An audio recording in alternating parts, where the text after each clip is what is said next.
Chad's president is meeting Niger's coup leaders to negotiate a peaceful end to the crisis. It follows an ultimatum issued by the West African regional bloc, warning coup leaders to reinstate the president within 1 week or face military action. Coup supporters gathered in their thousands in the capital Niamey. Some of them attacked the embassy gates of the former colonial power France. Sara Khairat begins our coverage. What started as a peaceful protest by pro-coup supporters in Niger against France turned into this.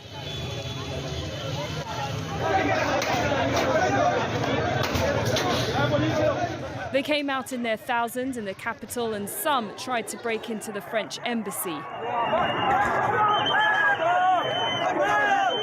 Chanting "Down with France," their message to the former colonial power was clear: to not meddle in Niger's affairs.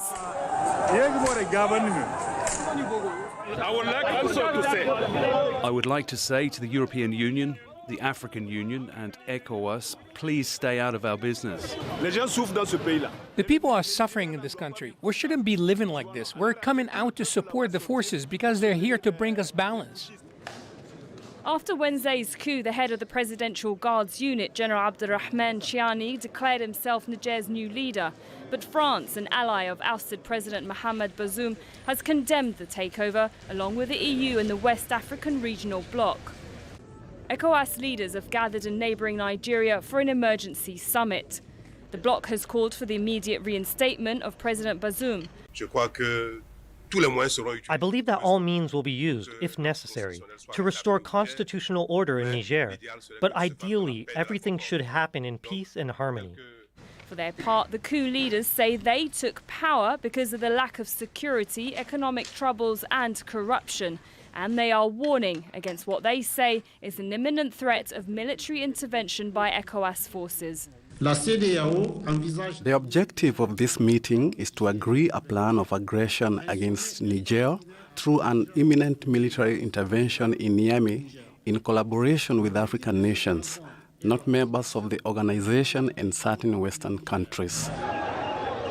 The EU and France have already suspended security cooperation and financial aid to Niger, with France warning that any attack on its nationals will have consequences. Sara, Khairat, Al Jazeera.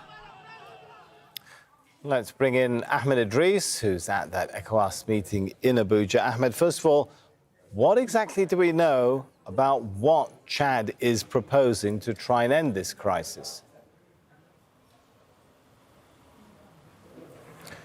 The details are kept close to the chest of West African leaders and the Chadian president. His presence in Abuja today was no coincidence. Looking at the events in Niger, also the presence of other West African leaders attending the summit, and also, if you remember, in the early days of the coup, Niger refused entry to certain West African delegations.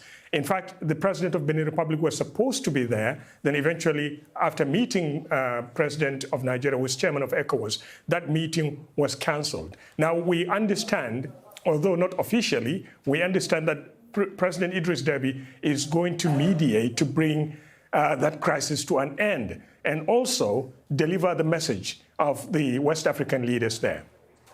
And Ahmed, how likely, how serious is the prospect of military intervention by ECOWAS looking?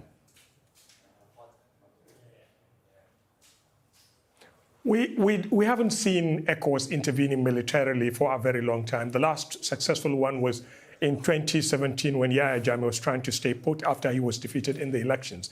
But with the saber rattling around from ECOWAS, from the European Union, from the United States, and even United Nations, that people are taking this very seriously. But the big question is, who is going to foot the bill and who are going to send in troops into Niger? Yeah, Nigeria has a bigger force than most of these countries, but will other countries join in to sort of send the message to the military coup leaders in Niamey? That is what we don't know at the moment.